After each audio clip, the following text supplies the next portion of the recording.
Ang mabuting balita ng Panginoon, ayon kay San Lucas.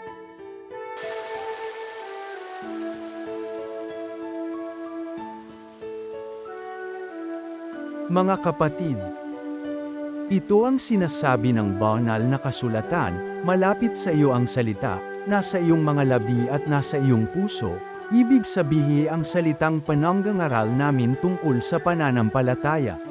Kung ipahahayag ng iyong mga labi na si Jesus ay Panginoon at mananalig ka ng buong puso na siya'y muling binuhay ng Diyos, maliligtas ka. Sapagkat nananalig ang tao sa pamamagitan ng kanyang puso at sa gayoy napawawalang sala, at nagpapahayag sa pamamagitan ng kanyang labi at sa gayoy naliligtas. Sinasabi ng kasulatan, hindi mabibigo ang sinumang nananalig sa kanya. Walang pagkakaiba ang katayuan ng Hudyo at ng Griego. Iisa ang Panginoon ng lahat at siya ang nagkakaloob ng kanyang kayamanan sa lahat ng tumatawag sa kanya. Sapagkat sinasabi sa kasulatan, maliligtas ang lahat ng tumatawag sa pangalan ng Panginoon.